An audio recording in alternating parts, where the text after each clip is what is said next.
semuanya karena Allah saja.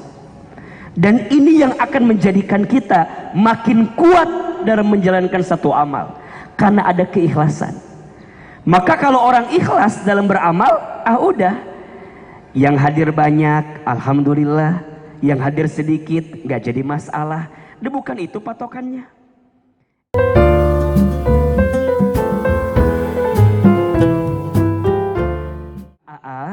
Gimana caranya, amalan apa yang kiranya bisa mengantarkan kami mudah untuk masuk surga? Jawabannya, di antara amalan yang akan memudahkan langkah kita untuk masuk ke dalam surga adalah menuntut ilmu. Tuh, 2, 3, menuntut ilmu. Jadi kalau bunda tanya, apa amalannya, bagaimana caranya, Nabi mengabarkan kepada kita, man salaka tariqan yaltamisu fihi ilman sahalallahu lahu bihi tariqan ilal jannah. Barang siapa yang memudahkan langkah kakinya untuk apa? Untuk menuntut ilmu. Jadi yang dikejar itu apa? Menuntut ilmu. Maka Allah akan mudahkan untuknya jalan untuk masuk ke dalam surga. Sekarang saya mau tanya, ilmu itu dalam kehidupan kita penting atau tidak?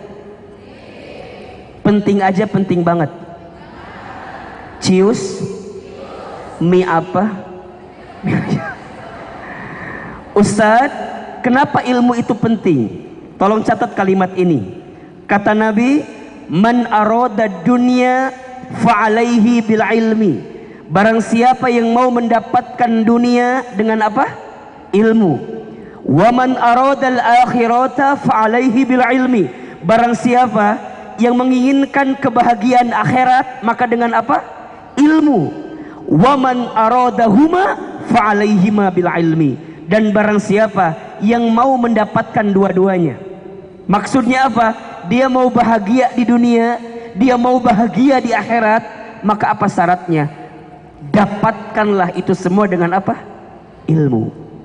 Maka bunda, teteh sayang, kenapa hari ini di tengah kondisi hujan, mungkin malas, mungkin bunda ngerasa bahwa ya Allah mager banget buat ngaji gitu, tapi bunda dimudahkan oleh Allah untuk datang ke tempat ini, boleh jadi karena Allah sedang mencintai kita, karena Allah sedang merahmati kita, dan Allah sedang menyiapkan untuk kita apa?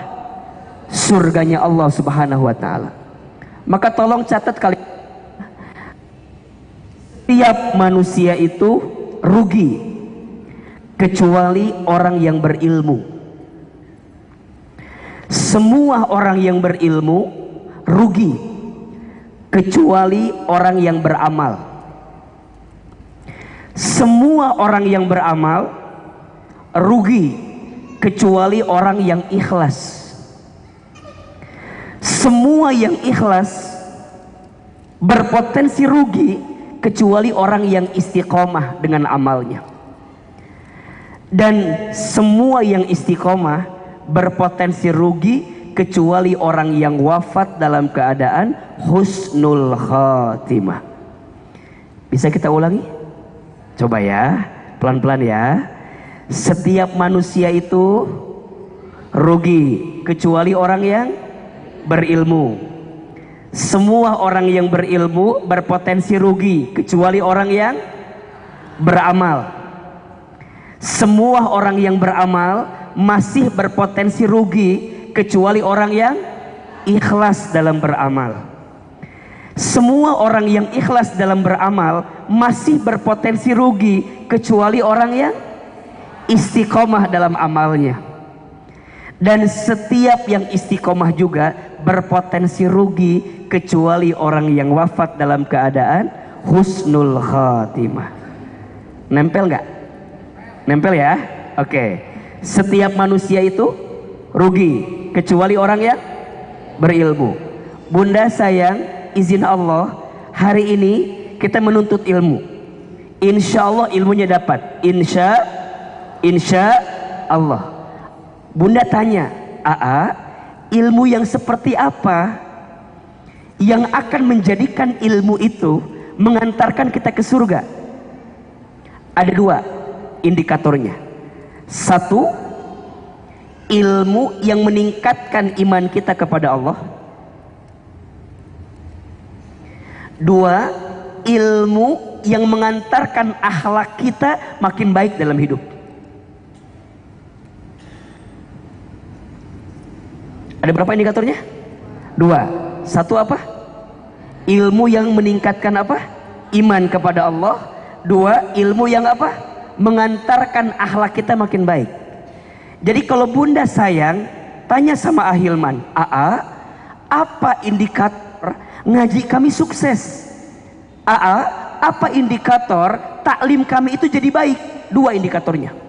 Sepulang dari sini, Bunda merasa ada peningkatan dalam iman kepada Allah. Gimana cirinya?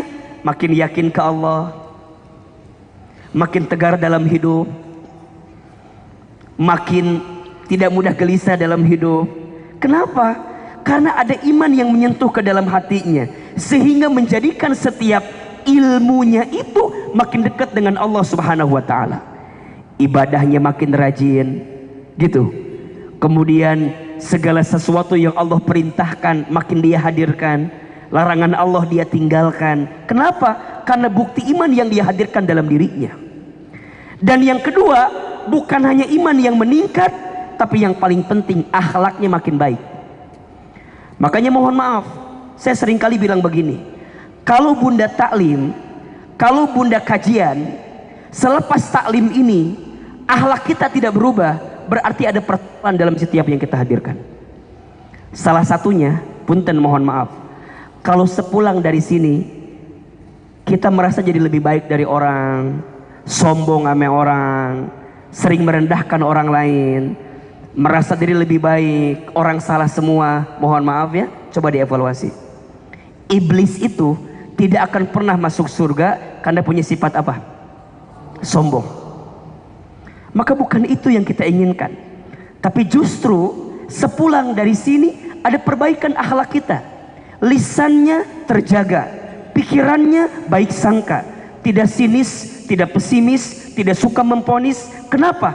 Karena ada cahaya Allah yang dititipkan kepada ilmunya, ilmunya masuk ke dalam hatinya, meningkat imannya, makin baik akhlaknya.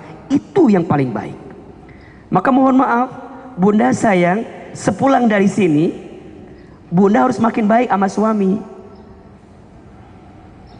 Karena yang Ahilman lihat ada, pulang dari sini Bunda ditanya sama suaminya, Bunda, tadi Bunda ngaji? Iya. Siapa ustadznya? Itu ustadz favorit aku banget di TikTok, ada itu mah. Siapa? Itu Ustadz Hilman. Terus nanya suami teh, apa materinya gitu kan? Kadang-kadang kita jawab begini, percuma, kamu gak akan ngerti, dijelasin juga, udah kamu. Kita teh suka kayak begitu kadang-kadang. Padahal suami kita teh nanya sama kita dan boleh jadi butuh jawaban kita, betul apa enggak? Maka Bunda sepulang dari sini harus jadi istri yang makin soleha, harus jadi istri yang makin baik, kan gitu kan? Bunda tanya, istri soleha itu apa cirinya? Ada 4 kan? Bunda tahu dong, ini udah pasti belajar lah. 1, yang soleha itu istri yang ketika dipandang oleh suaminya menyenangkan hati suaminya. Kok kayak tegang begini sih?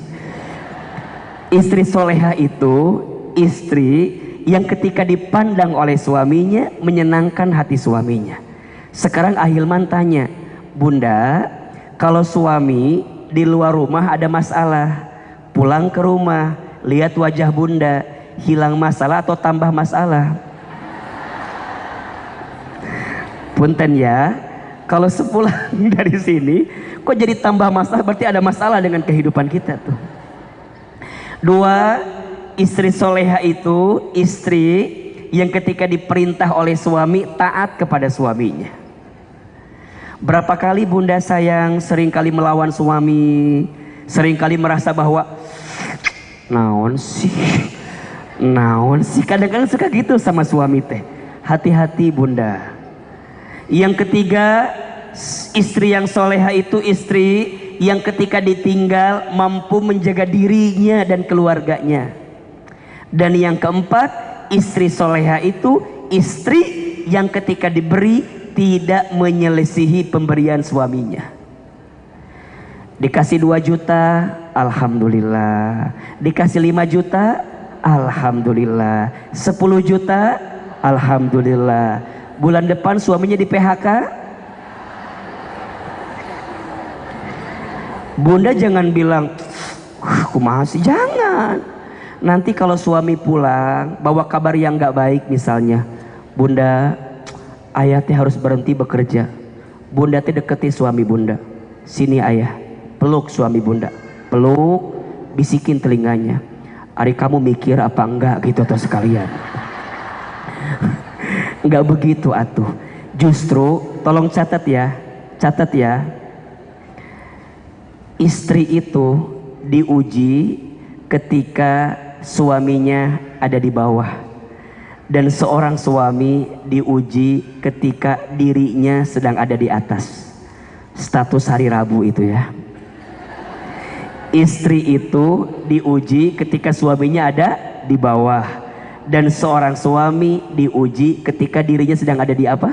Di atas. Betul? Cinta terbaik bukan dia yang siap menunggumu saat di puncak, tapi cinta terbaik adalah dia yang siap menemanimu saat mendaki. Status hari Kamis malam Jumat dicocok itu sekalian. Jadi Ustadz, apa indikatornya? Setiap orang itu rugi kecuali orang yang berilmu. Ilmu yang seperti apa? Ilmu yang meningkatkan iman dan mengantarkan akhlak yang.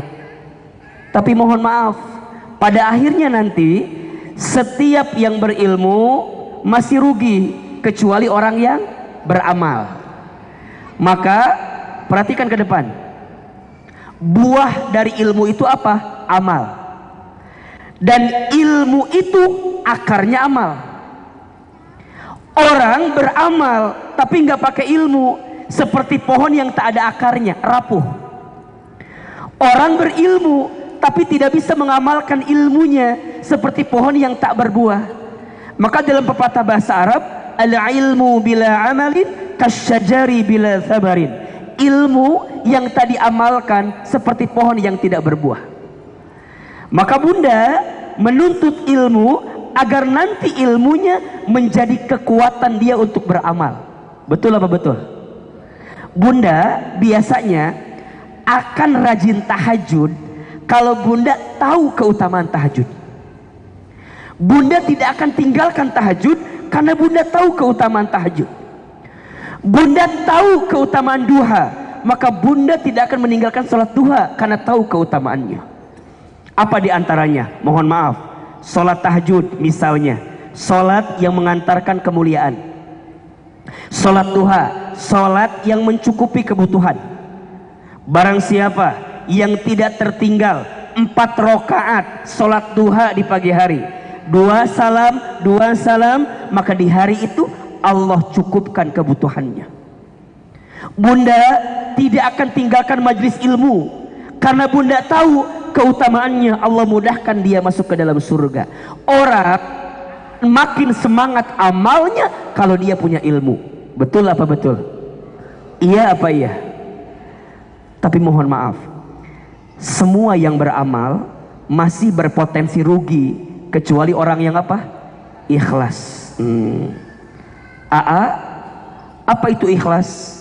Ikhlas itu artinya bersandar dan berharap hanya kepada Allah. Ingat ya bunda, dalam hidup jangan terlalu berharap kepada manusia. Berharap kepada manusia itu patah hati yang disengaja. Status hari Jumat itu. Jangan terlalu berharap kepada manusia. Berharap kepada manusia itu patah hati yang disengaja. Makin berharap kepada manusia, makin sakit hati. Betul? Maka saat bunda beramal, ingat ya, ya udah karena Allah aja. Ngaji pagi ini jangan karena Ustadz Hilman, jangan. Sakit hati, khawatir tidak sesuai ekspektasi. Ngajinya harus karena Allah. Aa mah jadi wasilah aja, yang sama Allah lagi ditutup aib-aibnya. Kalau dibuka aibnya, atuh siapa Hilman ini? Hanya orang Garut yang tinggal di Sentul Bogor, yang banyak dosanya tapi sering ditolong sama Allah. Udah itu aja. Jadi gimana atuh Ustadz? Ya udah, semuanya karena Allah saja. Dan ini yang akan menjadikan kita makin kuat dalam menjalankan satu amal, karena ada keikhlasan. Maka kalau orang ikhlas dalam beramal, udah, yang hadir banyak alhamdulillah, yang hadir sedikit nggak jadi masalah. Dan bukan itu patokannya. Emang bunda bilang sukses tabligh akbarnya kalau penuh jamaahnya? Belum tentu. Kalau dengan penuh itu, mohon maaf ya, ternyata tidak ada orang yang merasa meningkat iman, memperbaiki akhlak. Buat apa? Hanya serunya aja acaranya banyak orang. Kita juga nggak bisa bilang gini, gagal tablighnya, sepi yang datang. Bukan urusan. Kalau yang hadir 5, tapi yang 5 itu jadi orang yang makin dekat sama Allah, sukses tablighnya. Betul? Maka ibu-ibu panitia nggak usah gelisah. Ustaz, ini hujan gimana? Kalau nggak ada jamaah, kita ngaji nggak apa-apa. Pengurus sama Ustadz Hilman, selesai. Betul nggak? Ibu sayang, semua itu ukurannya bukan apa yang kita pandang. Ukuran kebahagiaan itu apa yang bisa kita rasakan di hati. Tidak semua yang kita lihat di mata itu membahagiakan, dan tidak semua yang kita rasa di hati itu menyedihkan. Dua-duanya pasti ada kebaikan selama kita makin dekat sama siapa? Allah. Maka sepulang dari sini, punten ya, jangan sekedar tambah senang sama ustadznya, tapi sepulang dari sini harus tambah dekat sama Allah itu. Jadi kalau pulang dari sini, bunda ngerasa, alhamdulillahnya si Ahilman emang enak kajiannya teh, bagus, udah makasep, lucu lagi, mana ilmunya enak lagi. Bukan itu mah bonus aja dari Allah. Tapi intinya mah sepulang dari sini, bunda teh makin dekat sama siapa? Allah itu. Kalau itu yang jadi sukses, maka insya Allah ngaji kita sukses. Bukan tambah senang ke ustadznya, tapi tambah dekat sama Allah Subhanahu wa ta'ala. Maka belajar apa? Ikhlas dalam beramal, ya. Dipuji tidak terbang, dicaci tidak tumbang. Status hari Sabtu itu. Dipuji tidak terbang, dicaci tidak tumbang. Tidak silau dengan puji, tidak galau dengan cacian. Status hari Minggu cocok juga tuh. Tidak silau dengan pujian, tidak galau dengan cacian. Bunda sayang, ayah sayang, ingat ya, kita tidak akan bisa menyenangkan semua orang. Pasti akan ada aja orang yang tidak suka dengan kita. Betul apa betul? Iya apa iya? Ada yang suka berbusa, namanya deterjen. Ada yang suka komen, namanya netizen. Jadi gimana Ustadz? Saat kita berbuat baik, sibuklah mengejar penilaian Allah, bukan penilaian manusia. Bunda yang hadir hari ini, lihat Ahilman, semuanya sama atau beda? Beda.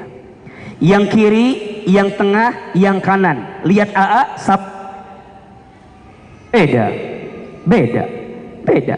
Yang kiri mah mungkin lihatnya agak sedikit cabi, mungkin. Yang kanan mah lihatnya agak sedikit tirus, mungkin. Makanya AA kalau foto pasti begini. Karena saya tahu ini yang agak baik sedikit lah tirusannya. Mungkin ya, Yang kiri lihatnya cabai, yang kanan tirus, yang tengah mungkin lihatnya asap bengkak gini si Ahilman teh. Jadi semuanya nggak akan bisa menyenangkan semua orang, betul? Kita berbuat baik aja masih ada yang nggak suka. Bayangkan kalau kita berbuat buruk. Jadi gimana Ustadz? Teruslah berbuat baik, belajarlah dari matahari yang setiap pagi selalu menampilkan yang terindah walaupun banyak orang yang melewatkannya. Status hari Senin itu sekalian ya. Lihat ke depan lagi, ulangi. Setiap manusia itu rugi kecuali orang ilmu. Setiap yang berilmu rugi kecuali orang yang beramal. Setiap yang beramal rugi kecuali orang yang ikhlas. Semua orang yang ikhlas berpotensi rugi kecuali orang yang istiqomah. Apa itu istiqomah? Istiqomah itu artinya istimror, berkelanjutan, terus menerus. Jadi dia melakukan amalan ikhlas karena Allah dan terus menerus. Allah senang dengan amal yang dilakukan istiqomah terus menerus. Walaupun amal itu kecil, dilakukan istiqomah lebih Allah sukai daripada amalan besar dilakukan sekali-sekali.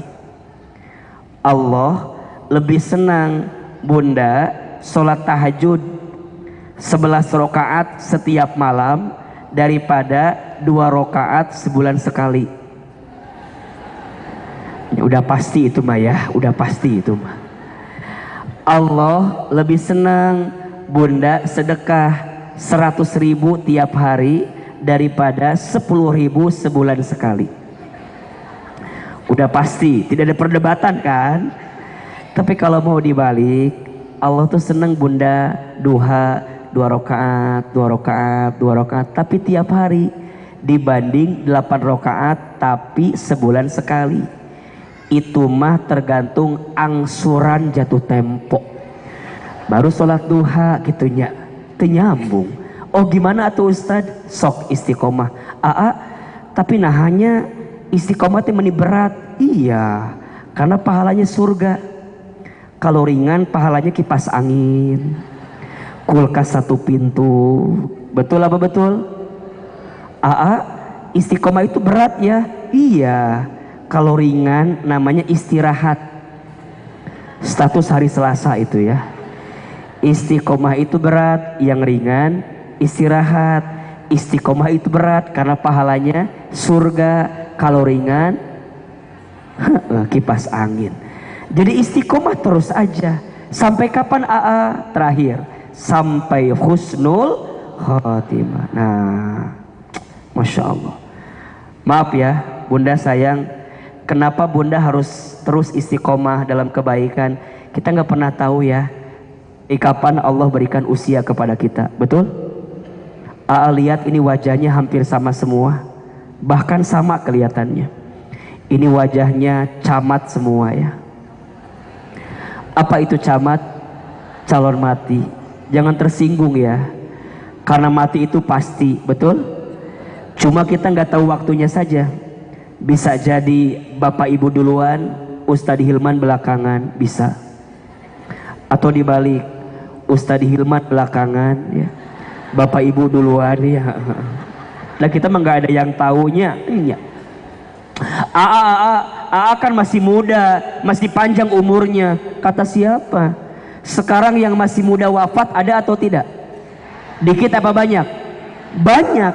Bahkan survei membuktikan orang yang masih muda itu potensi matinya lebih besar dibanding orang tua. Coba kita lihat. Belum pernah dengar ada nenek kakek mati trek-trekan motor. Nggak ada. Yang trek-trekan motor mati biasanya siapa? Anak muda, betul? Belum pernah dengar ada seorang nenek loncat dari apartemen tertinggi karena diputusin kakeknya. Nggak ada. Nggak ada yang begitu. Yang begitu maut mah biasanya saha? Anak muda, betul? Maka mati nggak pandang tua, nggak pandang muda. Bisa jadi yang tua duluan, yang muda belakangan. Atau dibalik, yang muda belakangan, yang tua duluan ya. Gak ada yang tahu, cuman semua pasti akan mati, betul gak? Kullu nafsin dha'iqatul, kan begitu. Orang kaya mati, orang miskin, raja-raja, rakyat biasa, yang paling belakang, yang samping kanan mati, yang di tengah mati. Ustadz Hilman, oh Ustadz, berarti kita nih semua sedang mengejar apa? Bekal untuk menjemput apa? Kematiannya masing-masing. Maka ada pertanyaan, ya Rasulullah, siapakah manusia yang paling cerdas dalam hidupnya? Masya Allah, ternyata manusia yang paling cerdas bukan yang paling banyak gelarnya, bukan Ustadz, Hilman, Fauzi, SEI, MSI, MESY, bukan. Yang paling cerdas bukan yang paling banyak gelarnya, tapi yang paling cerdas adalah orang yang paling banyak apa? Ingat mati dan mempersiapkan kal kematiannya. Itulah orang yang cerdas. Maka saya percaya Bunda, teteh sayang, yang hari ini hujan-hujanan, mungkin becek-becekan, mana nggak ada ojek, mana becek gitu ya. Kemudian ngerasa dingin, mana jauh, Bekasi gitu loh Ustadz. Misalnya Bunda jauh merasanya, makin berat pengorbanannya, makin besar pahalanya. Saya ulangi, makin berat pengorbanannya, makin besar pahalanya, insya Allah. Mudah-mudahan ini baru pendahuluan dari Ustadz Hilman. Dia belum mulai ceramah, belum. Ini baru pendahuluan ya. Saya semangatin Bunda yang datang hujan-hujanan, yang datang mungkin jauh. Saya respect sama Bunda, dan saya merasa bahwa ini adalah nikmat yang besar yang Allah hadirkan untuk kehidupan kita. Maka Bunda bersyukur sama Allah, katakan di hati ini alhamdulillahirabbil alamin. Dan ingat ya, jika kita masih mau mendengarkan nasihat kebaikan, maka kita masih diinginkan oleh Allah menjadi orang baik. Saya ulangi, jika kita masih diizinkan untuk mau mendengarkan nasihat kebaikan, maka kita masih diinginkan oleh Allah menjadi orang baik. Man yuridillahu bihi khaira yufaqihu fiddin. Barang siapa yang diinginkan oleh Allah menjadi orang baik, maka Allah akan berikan pemahaman kepadanya tentang ilmu agamanya. Maka insya Allah semua yang ada di sini, semoga Allah berikan kebaikan dalam hidupnya. Amin ya rabbal alamin. Baik, kita akan masuk kepada materi kita pagi ini. Judulnya adalah bekal terbaik bertemu Ramadan. Bekal bertemu Ramadan. Naikin sedikit boleh nggak ini mic-nya? Okay. Ini wireless kan ya? Boleh dinaikin sedikit mic-nya? Oke. Baik. Semua yang hadir di sini mau bertemu Ramadan atau tidak? Kurang semangat. Mau bertemu Ramadan? Mau aja, mau banget. Oke. Siapa yang mau bertemu Ramadan? Sayanya mana sayanya? Siapa yang mau bertemu Ramadan? Oke. Siapa yang ingin berjumpa Ramadan? Oke, naik levelnya. Siapa yang mau Ramadan tahun ini lebih baik dibanding Ramadan sebelumnya? Oke, ini yang paling penting. Bukan hanya bertemu Ramadan, tapi bagaimana caranya Ramadan tahun ini better than before, lebih baik daripada Ramadan yang sebelumnya. Betul apa betul? Iya apa iya? Ini penting. Kenapa Ustadz? Kalau di hati ini hanya ingin sekedar bertemu Ramadan, maka yang terjadi Ramadan hanya menjadi tamu biasa, seperti bulan biasa yang kita temui dalam kehidupan kita. Tapi gimana caranya Ramadan itu menjadi tamu istimewa yang perlakuan kita pun harus istimewa? Betul apa betul? Ini penting. Kenapa? Karena kalau kita tidak punya keinginan untuk menjadikan Ramadan tahun ini lebih baik, khawatirnya Ramadan hanya sekedar menjadi tamu, datang tak dijemput, pulang tak diantar. Iya. Kayak apa itu? Jadi Ramadan hanya sekedar jadi tamu, datang tak dijemput, pulang tak diantar. Gimana cirinya Ustadz? Ya begitulah. Ramadan datang, udah Ramadan lagi. Ramadan pergi, udah selesai lagi. Jadi hampa aja gitu. Dan kadang-kadang kita ini banyak disibukkan dengan apa? Yang sifatnya apa? Seremoni duniawi. Misal Ramadannya belum nyampe, jadwal bukbernya udah penuh. Aduh. Ramadannya belum nyampe, tapi jadwal bukbernya penuh. Bukber teman SMP ada? Ada. Bukber teman SMA ada. Bukber teman kuliah ada. Bukber teman wali murid SD Al Azhar ada? Ini Ramadannya belum nyampe nih, tapi jadwalnya udah penuh. Dan mohon maaf, boleh jadi miskin esensi dari Ramadan yang bisa kita hadirkan. Awal Ramadan sibuk dengan bumbu-bumbu seremoninya, akhir Ramadan sibuk dengan apanya? Kue saljunya, nastarnya, ya, dengan merah isinya raginang, ya kan gitu. Jadi ujungnya Ramadan datang, Ramadan pergi, seperti tidak ada arti dalam kehidupan kita. Ini yang harus kita garis bawahi. Gimana caranya agar Ramadan tahun ini lebih baik dibanding Ramadan yang sebelumnya? Betul apa betul?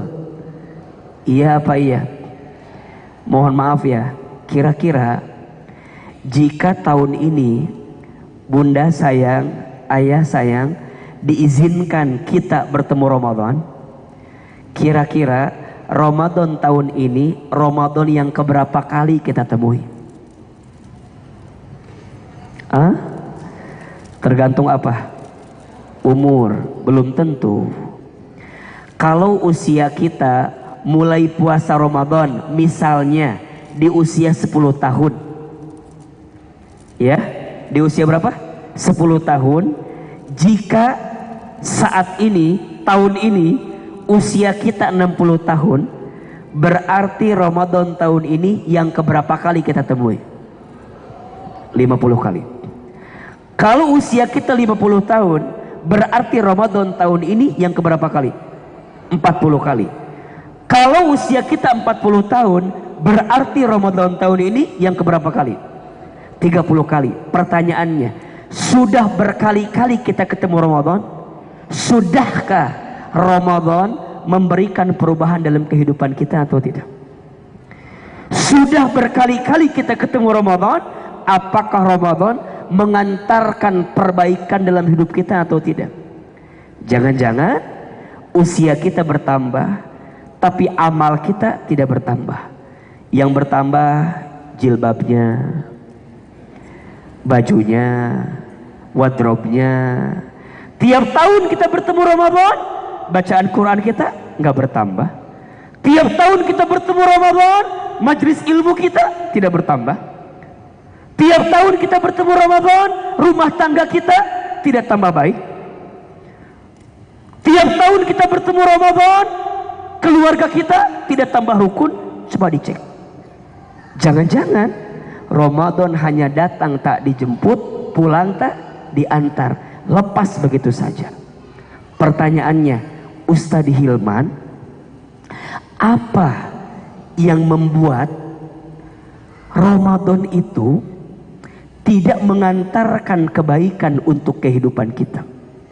Jawabannya, mohon maaf, setidaknya ada 3. Jadi kalau Bunda sayang mau melihat bagaimana kualitas seseorang dikatakan sukses Ramadan, maka Bunda lihat di 3 waktu. Saya ulangi. Jadi kalau kita mau dikatakan sukses Ramadannya, maka lihat berapa waktu? 3. 1, lihat waktu sebelum Ramadan.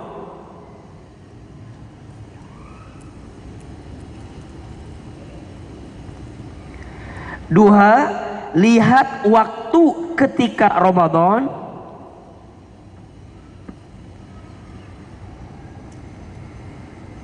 Dan yang ketiga, lihat waktu setelah Ramadan. Oke. Ada berapa? 3. 1 sebelum, 2 ketika Ramadan, 3 Ramadan. Oke. Sebelum Ramadan, bulannya namanya apa? Sebelum Ramadan, bulan namanya apa? Sya'ban. Sya'ban. Ketika Ramadan, jelas Ramadan. Setelah Ramadan, bulannya apa? Syawal. Lihat.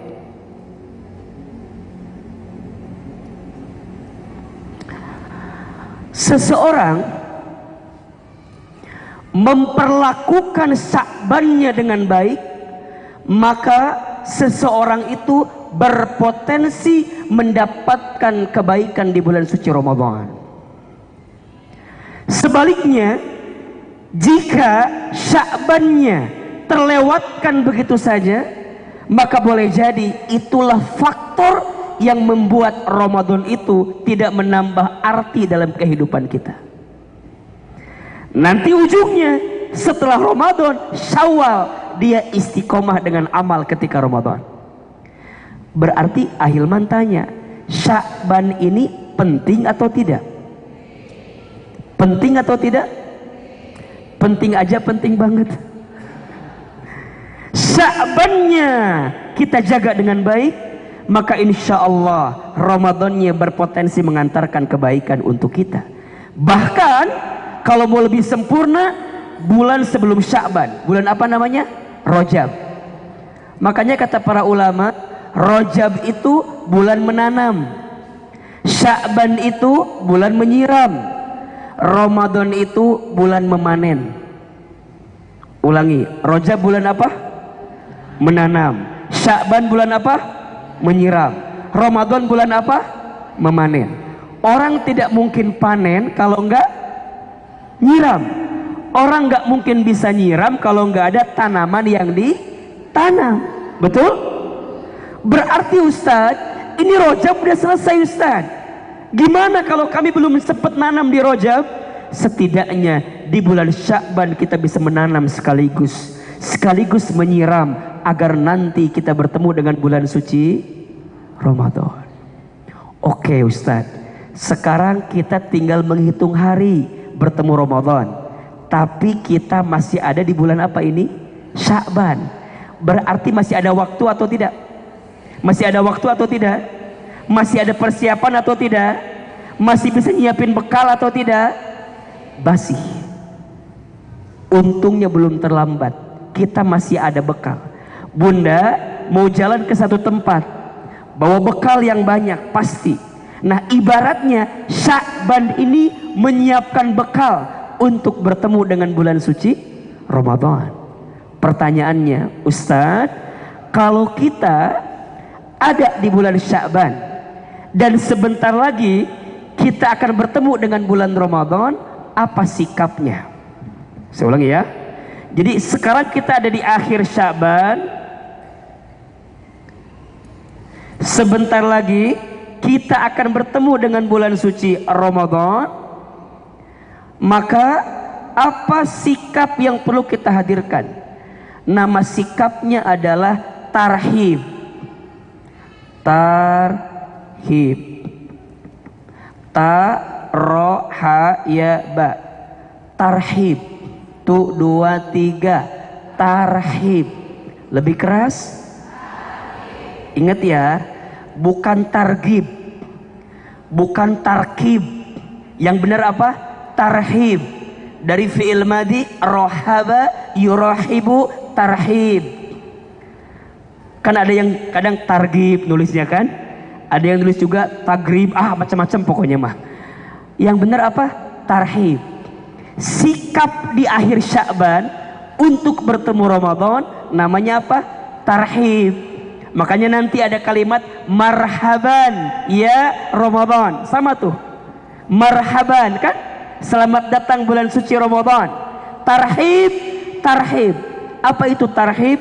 3 artinya. 1, tarhib itu artinya senang. Apa? Senang. Senang. 2, tarhib itu artinya lapang. Apa yang kedua? Lapang. 3, tarhib itu artinya tenang. Ada berapa? Senang, lapang, tenang. Senang, lapang, tenang. Sikapnya tarhib. Tarhib itu ada 3. Senang, lapang, tenang.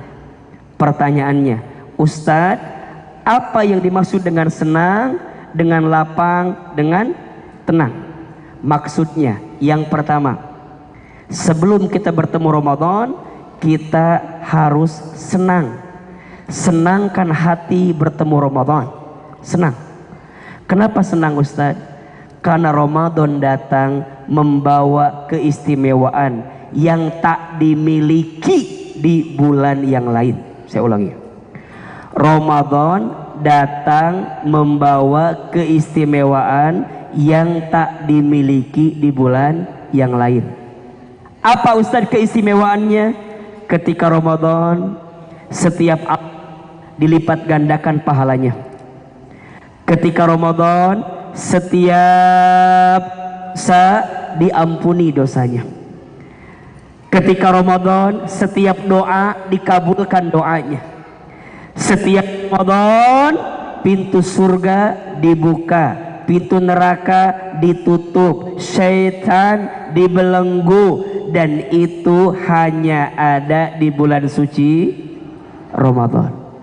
Ibu sayang, Allah itu saking sayang kepada hambanya, di setiap waktu hambanya Allah selalu menyiapkan waktu yang terbaik. Dalam satu hari ada jam terbaik. Jam berapa? Dalam satu hari ada jam terbaik. Jam berapa? Baik, jawab ya. Sepertiga malam terakhir. Tuh, 2, 3. Sepertiga malam. Itu waktu terbaik. Disitulah Allah turun ke muka bumi. Dan Allah mencari ketika ada hambanya yang bermunajat kepada Allah. Jika dia banyak dosa, Allah ampuni dosanya. Jika dia sedang punya hajat, maka Allah kabulkan hajatnya. Jika dia sedang punya kesulitan, maka Allah bebaskan kesulitannya. Di waktu apa? Sepertiga malam terakhir. Dan itulah waktu terbaik tahajud. Jam berapa Ustaz kira-kira? Perhatikan ke depan. Jadi kalau ada jam 12, jam 3, jam 6, jam 9. Malam itu ada sepertiga malam, ada 3. Kalau isyanya jam 8, maka 8, 9, 10, sepertiga malam pertama. Jam 11, jam 12, jam 1, sepertiga malam kedua. Jam 2, jam 3, jam 4, sepertiga malam terakhir. Jam 5 nanti ketemu subuh misalnya. Jadi kalau Bunda tanya, AA, di jam berapa yang paling ideal kita menunaikan sholat tahajud? Kurang lebih jam 2, jam 3, jam 4. Jelas atau tidak? Maka Allah menyiapkan waktu spesial dalam satu hari. Jam berapa? Sepertiga malam terakhir. Dalam satu minggu ada hari terbaik. Hari apa? Hari Jumat. Di hari Jumat ada waktu terbaik. Jam berapa? Ba'da asar menjelang maghrib. Barang siapa yang berdoa di waktu itu, maka Allah malu tidak mengabulkan doa-doanya. Makanya Bunda, kalau ketemu hari Jumat ba'da asar, ya, dalam keadaan musafir, lagi hujan, pas Bunda lagi tersakiti, mustajab tuh. Hari Jumat pada asar, lagi di jalan, turun hujan, sedang merasa tersakiti, mustajab tuh. Ini kan wajah-wajah tersakiti semua kan, cocok berarti itu. Ulangi, satu hari, dalam sehari, jam berapa yang terbaik? Sepertiga malam terakhir. Dalam satu minggu, hari apa yang terbaik? Jumat. Di Jumat, jam berapa yang terbaik? Pada asar menjelang maghrib. Dalam satu bulan ada tanggal terbaik. Tanggal berapa? Tanggal 25. Itu mah gajian atau merenannya. Tanggal terbaik itu 13, 14, 15. Disebut dengan apa? Ayyamul bid. Kita disunnahkan untuk apa? Berpuasa sunnah. Jelas? Dalam satu tahun ada bulan terbaik. Bulan apa? Ramadan. Catat ini. Kalau udah masuk Ramadan, tidak berlaku jam terbaik, tidak berlaku hari terbaik, tidak berlaku tanggal terbaik. Kenapa? Kalau sudah masuk Ramadan, setiap detak-detiknya terbaik. Dan itu hanya ada di bulan suci. Maka sikapnya harus apa? Senang. Harus apa? Senang. Maka Ustadz pengen bilang, Bunda yang lagi galau, lagi gelisah, lagi ngerasa bahwa Ustadz aku ini bentar lagi kita mau ketemu Ramadan nih. Kita mau kedatangan tamu yang belum tentu orang mendapatkan perasaan yang sama dengan kita. Maka dalam satu keterangan, walaupun ini ada perdebatan ya antara doib atau palsu gitu, tapi yang jelas ini motivasi untuk kita. Man fariha bidukhuli Ramadan haramallahu jasadahu ala niran. Barang siapa yang berbahagia dengan masuknya bulan suci Ramadan, maka Allah mengharamkan jasadnya tersentuh api neraka. Senengnya aja udah begitu pahalanya. Gimana kalau kemudian kita nanti bertemu dengan bulan Ramadan? Kira-kira yang di sini Ramadannya belum datang nih, udah seneng apa belum? Udah seneng apa belum? Senangnya gara-gara apa? THR. Senangnya gara-gara apa? Karena ada keistimewaan yang tak dimiliki di bulan-bulan yang lain. Jelas? Yang kedua, lapang. Apa itu Ustaz lapang? Lapangkan hati sebelum bertemu Ramadan. Ustaz berharap ya, sebelum bertemu Ramadan, selesaikan persoalan kita dengan sesama di antara kita. Catat, satu, Bunda Teteh sayang, kalau ada yang pernah punya salah kepada suaminya, minta maaf kepada suaminya. Kira-kira yang banyak dosa suami ke istri apa istri ke suami?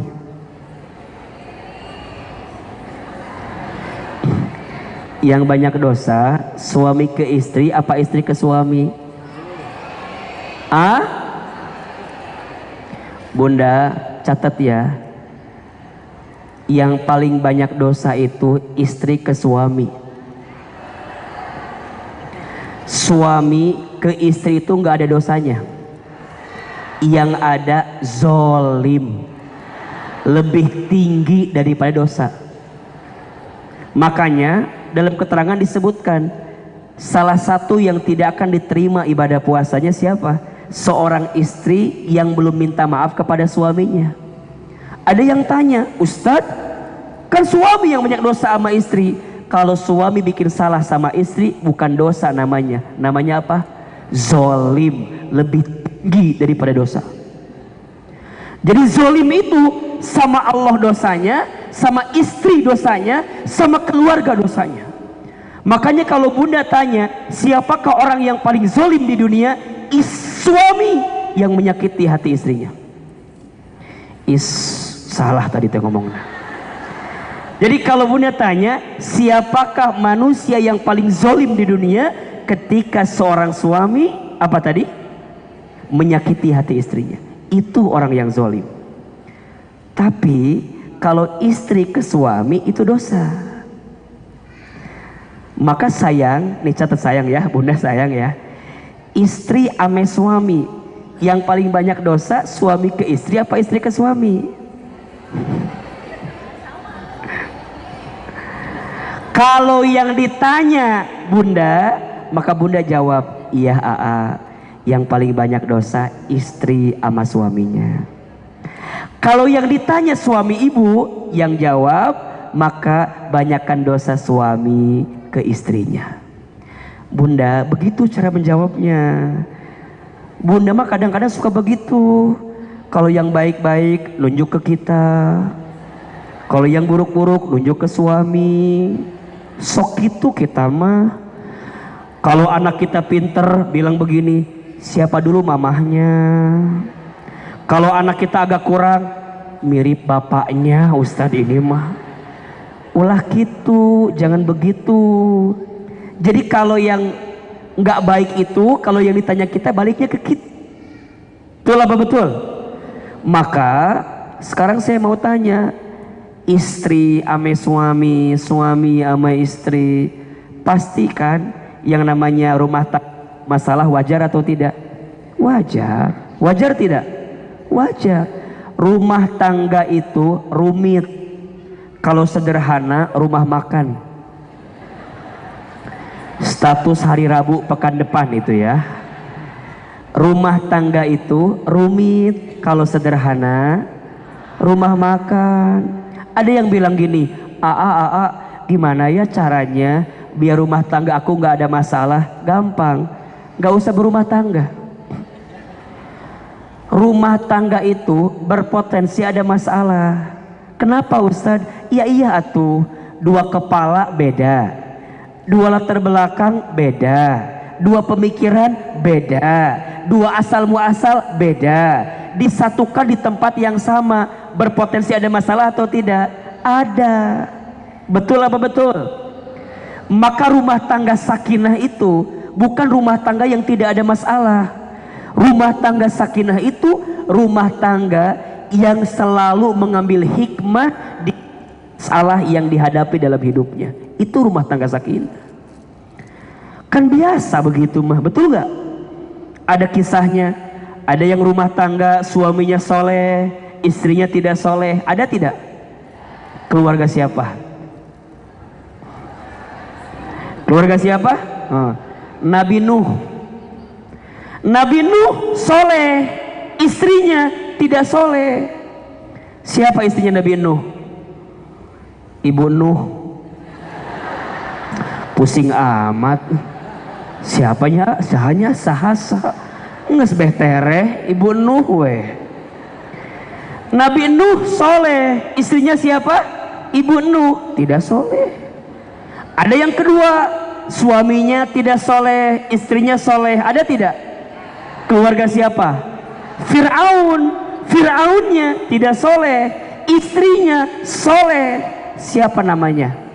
Nah, Ibu Aun weh. Istrinya teh Asia. Siapa namanya? Asia. Ada yang ketiga, suaminya tidak soleh, istrinya tidak soleh. Ada tidak? Keluarga siapa? Abu Lahab. Siapa istrinya? Abu Lahab. Istri nate Ummu Jamil. Siapa namanya? Ada yang keempat, suaminya soleh, istrinya soleh. Ada tidak? Keluarga siapa? Sebelumnya Nabi Ibrahim alaihissalam. Istrinya soleh, anaknya soleh, jadi nabi dua-duanya. Betul nggak? Sok ibu pilih. Kalau ibu punya suami, pilih Nabi Nuh, Abu Lahab, Fir'aun, apa Nabi Ibrahim? Cak, jangan diganti lagi. Nabi Ibrahim istrinya dua. Satu Siti Sarah, dua Siti Hajar. Enggak bisa diganti. Udah jawaban ibu tadi ke ditanya menilantang Nabi Ibrahim. Enggak, udah pilihannya itu. Jadi kumaha Ustadz Hilman, yang namanya itu memang beda-beda. Betul apa betul? Maka ini lihat. Saat kita berumah tangga, yakin rumah tangga ini ibadah kepada siapa? Sok, tolong jawab. Yang biasa ikut kajian Ustadz Hilman di YouTube pasti tahu jawabannya. Kenapa seorang istri harus taat kepada suaminya? Karena apa bunda sayang? Masya Allah, ini bunda pasti rajin ikut kajian saya. Karena perintah Allah. Tuh 2, 3. Karena itu jawabannya. Jadi bunda nih taat ke suami, ya, melayani suami karena perintah siapa? Allah. Kalau bukan karena perintah Allah, pada dipikir-pikir kan males. Males nggak? Males. Mending kalau suaminya soleh, mending kalau suaminya baik, ya gitulah pokoknya ya. Soleh, baik, kasep, kemudian pokoknya mah kalau gitu mah kita juga mau. Tapi bunda kadang-kadang suka begitu kan, suami udah mah wajahnya pas-pasan, duitnya kurang, kadang-kadang juga nyebelin. Tapi bunda teh nah harus makin taat wae sama suami teh. Satu, karena perintah siapa? Allah. Ayah, kalau bukan karena perintah Allah marah ada malas bunda teh ke ayah sebenarnya. Tapi ini perintah Allah. Tapi kan bunda nggak mungkin ngomong gitu kan? Tetapi bunda teh udah pokoknya nama ini perintah Allah, aku jalanin aja gitu. Kan gitu. Sama sekarang sebaliknya Ustadz Hilman, kenapa saya sebagai seorang suami harus sayang sama istri saya? Karena apa? Karena perintah Allah. Jadi bukan semata-mata karena pasangan kita, bukan. Kalau ibu berbuat baik kepada suami hanya karena ingin suami tambah sayang ke kita, siap-siap kecewa. Siap-siap apa? Berapa kali ibu merasa kecewa kan? Misal ibu teh senam ya, ibu ikut apa? Senam jumba di sekitarnya Cetuti, di situ ada tuh ya. Nah misalnya ibu teh ikut senam, terus ibu teh udah senam udah beres. Tah udah sebulan, ibu teh bilang sama si ayah gini, ayah, apa mah? Ayah tahu nggak? Bunda teh udah sebulan ikut senam. Cek si ayah teh, oh di mana senamnya? Cek bunda teh, itu di sanggar senam Cetuti, di situ ada. Terus gimana? Iya, bunda mau bilang sama ayah, kira-kira ayah melihat sesuatu nggak dalam diri bunda gitu. Bunda teh nanya gitu ke suami teh. Tiba-tiba suami ngomong begini, Oh, bunda teh senam. Iya, gimana? Ada perubahan gitu ya? Gitu jadinya jawabannya teh. Asa nggak ada perubahan katanya. Ibu digituin, sakit atau tidak? Cek ibu teh, kamu nggak pernah peka sama aku ya. Aku teh udah. Jadi capek tuh. Karena kita teh udah apa? Udah apa namanya? Best effort lah. Sudah ngeluarin yang terbaik, tapi ibu nggak dihargai. Sakit atau tidak? Catat ya. Tidak ada yang menyakitimu. Kamu hanya tersakiti oleh harapanmu sendiri. Status hari Jumat itu tuh. Tidak ada yang menyakitimu. Kamu hanya tersakiti oleh harapanmu sendiri. Jadi gimana Ustadz? Yuk bismillah. Mulai hari ini jadi istri tambah baik sama suami. Suami juga tambah sayang sama istri. Catat kalimat ini ya. Suami yang sayang sama istrinya, maka Allah akan sayangi hidupnya. Iya. Kalau yang menguntungkan buat ibu divideoin. Kalau yang gak menguntungkan gak videoin, gak menikitu orang. Ulangi ya. Suami yang sayang kepada istrinya, maka Allah akan sayangi hidupnya. Suami yang selalu memberi yang terbaik untuk istrinya, maka Allah akan menggantikan sesuatu yang lebih baik dari apa yang suami itu berikan kepada istrinya. Maka duhai suami, jangan pernah takut memberi kepada istri. Jangan pelit sama istri. Istri itu bidadari surga, perhiasan dunia. Rasa-rasanya tidak ada kenikmatan yang paling besar dalam hidup kita kecuali saat suami punya istri yang solehah. Maka sayangi istrimu agar Allah semakin mencintaimu. Makin engkau mencintai istri, makin Allah mencintai kehidupanmu. Status Sabtu malam Minggu itu ya. Nanti di TikTok boleh ya. Nanti pakai lagu Sang Dewi, cocok itu masuk gitu ya. Ya, sebelum Ramadan istri minta maaf ke suami, suami juga minta maaf ke istri. Jangan sampai mau bertemu Ramadan kita masih ada kesalahan. Yang kedua, mohon izin lapangkan hati sama orang tua kita. Sama siapa? Orang tua kita. Yang masih punya orang tua, minta maaf sama orang tuanya. Karena di antara golongan yang tidak akan diterima amal ibadah puasanya siapa? Seorang anak yang pernah durhaka kepada orang tuanya dan dia belum sempat minta maaf kepada orang tuanya. Saya berpesan dari hati yang paling dalam, yang masih punya orang tua, muliakan orang tuamu, maka Allah akan muliakan hidupmu. Bahagiakan orang tuamu, maka Allah akan bahagiakan hidupmu. Bunda kalau tanya ke Ahilman, apa yang membuat Ahilman hari ini diizinkan oleh Allah mendapatkan banyak kebaikan? Saya akan jawab ya, Bunda sayang, kalau Bunda menemukan hari ini ada sesuatu yang dengan izin Allah menghantarkan kebaikan dalam hidup saya, jawabannya ini semua karena doa orang tua saya. Sedikit saya cerita ya. Saya itu sejak kecil nakal. Kelihatan kan ya? Nggak bisa diem gitu ya. Kalau kata orang Sunda mah cengos. Jadi orangnya tuh nggak bisa diem gitu. Ibu saya pernah ada tamu datang ke rumah. Ibu saya nyuguhin air minum. Air minumnya saya minum sendiri.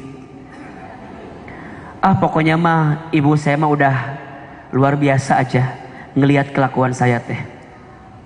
Sampai tetangga tuh suka bilang begini, ibu ini si Hilman begini begini begini begini. Apa kata ibu saya? Maafkan anak saya, insya Allah nanti anak saya bakal jadi ustadz. Itu ucapan ibu saya. Dulu saya nggak percaya dan nggak yakin gitu. Saya bilang ke ibu saya, masa ustadz begini, nggak nyambung gitu kan? Saya tambah nggak percaya, mohon maaf ya, karena latar belakang orang tua saya. Ibu saya tukang jualan di pasar, ayah saya bantuin di pasar dengan ibu saya. Tapi ibu saya tuh rajin ngaji. Jadi kalau ada pengajian, ibu saya suka paling depan duduknya. Dan saya suka digendong oleh ibu saya, diajak ngaji. Pernah ditanya oleh tetangga yang lain, ibu kenapa kalau ngaji suka paling depan duduknya? Kata ibu saya, biar deket, bisa lihat ustadznya. Insya Allah nanti satu saat anak saya akan jadi ustadz. Itu ucapan ibu saya. Maka singkat cerita, lulus SD, saya dimasukkan ke pesantren. Kata mama saya, Iman, masuk pesantren ya, biar belajar ilmu agama. Saya bilang nggak mau ma, ngapain ke pesantren? Nggak apa-apa, Iman sayang nggak sama orang tua, sayang nggak sama mama, kira-kira gitulah. Saya bilang ya sudahlah, saya ikuti maunya orang tua saya. Masuk ke pesantren. Baru masuk pesantren, ayah saya meninggal. Jadi saya sejak kecil anak yatim. Ditinggal ayah saya di usia saya masuk SMP. Ketika ayah saya meninggal, saya bilang ke ibu saya, Ma, kalau ayah sudah tidak ada, Hilman gak usah di pesantren ya, di rumah aja sama mama. Apa kata mama saya? Jangan, Iman di pesantren biar belajar ilmu agama. Nanti ilmu Hilman ini yang akan mengangkat derajatmu nak. Mama gak ngasih harta, mama ngasih ilmu. Kalau mama ngasih harta, maka nanti Hilman yang repot bawain harta. Tapi kalau mama ngasih ilmu, nanti ilmu yang akan membawa Hilman kemana-mana. Itu ucapan ibu saya. Singkat cerita, kelas 1 selesai, kelas 2 selesai, kelas 3 selesai. Masuk kelas 4, ibu saya jatuh di kamar mandi. Dan kata dokter, stroke. Sehingga ibu saya tidak bisa lagi berjualan seperti biasa, tidak lagi dagang seperti biasa. Maka saya temui ibu saya, Mama, kalau mama udah tidak ada, kalau mama udah sakit, dari mana biayanya? Mama saya bilang gini ke saya, Hilman, mama doain ya, Hilman pinter biar dapat beasiswa. Itu ucapan ibu saya. Maka setelah ibu saya sakit, saya berjanji sama Allah, ya Allah, bantu saya untuk membahagiakan hati ibu saya. Ya Allah, tolong saya untuk mengangkat derajat ibu saya. Saya sayang sama ibu saya, ya Allah. Maka saya berjanji tuh, mulai saat itu berubah hidup saya.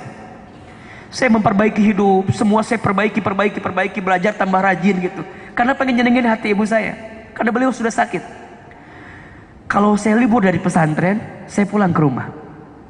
Di rumah, saya nyuapin ibu saya. Karena beliau stroke kan, saya suapin. Ibu saya punya kebiasaan, kalau pagi-pagi itu, ibu saya suka nonton ceramah ustadz-ustadz di televisi.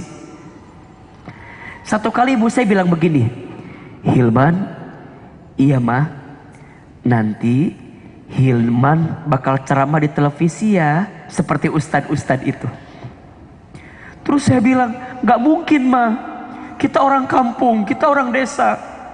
Saya dari Garut ke Jakarta, asal gak pernah kebayang gitu kan, jauh waktu itu.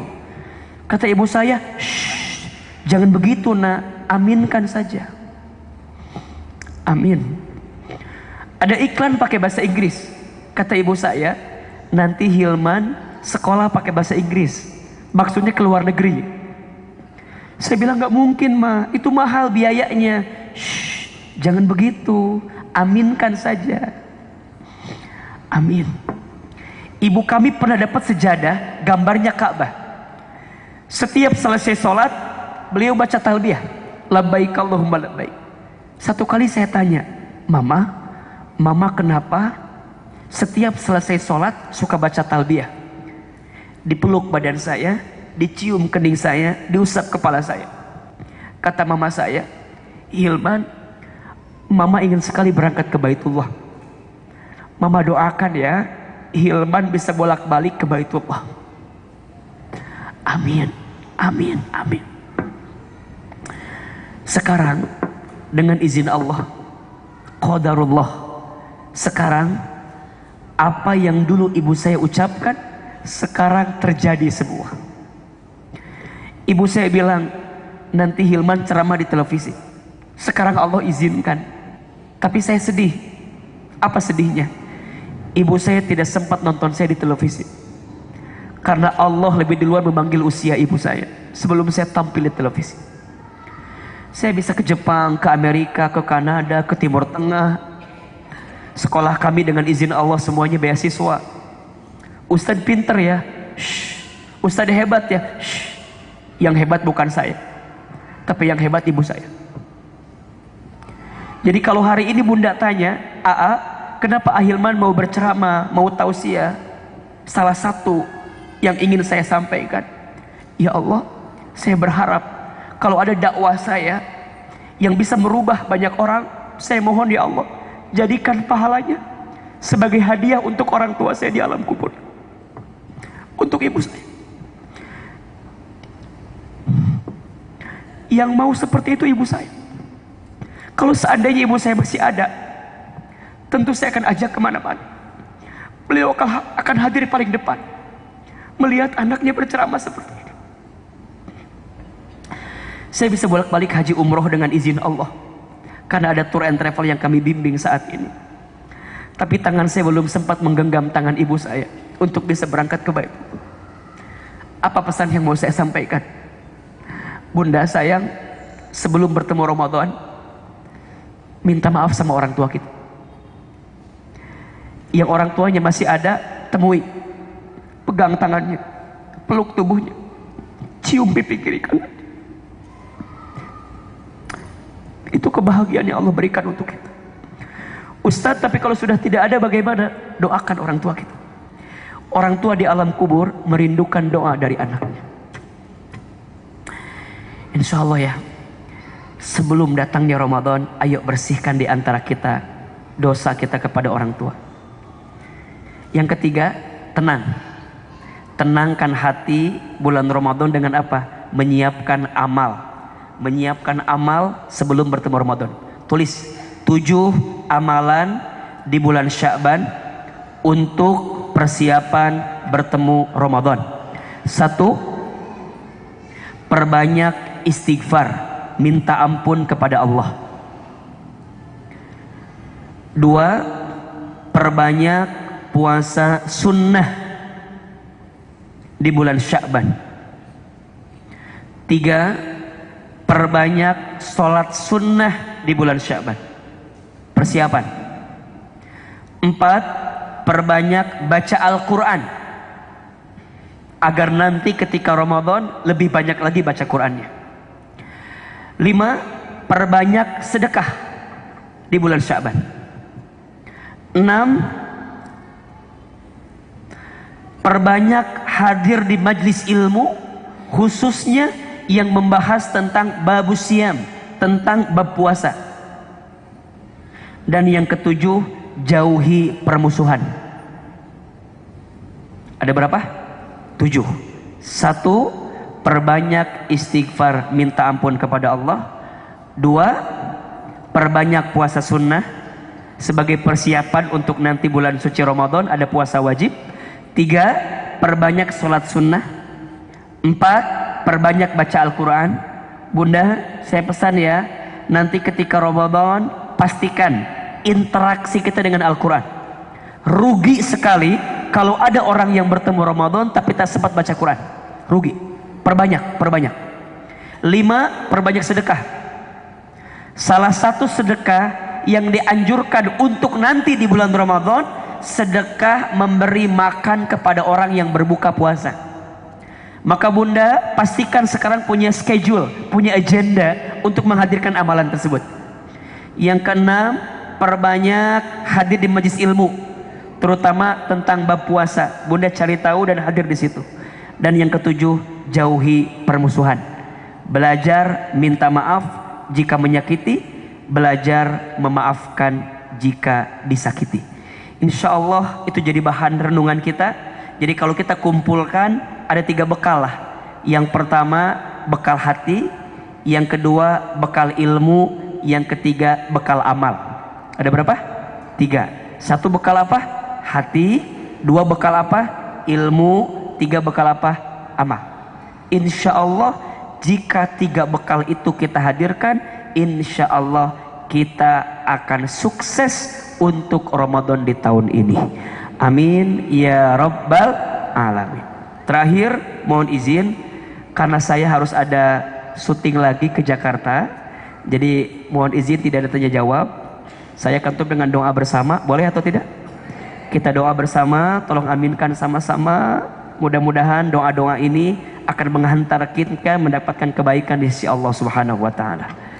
Istighfar 3 kali. Astaghfirullahaladzim, astaghfirullahaladzim, astaghfirullahaladzim. Al-Fatihah.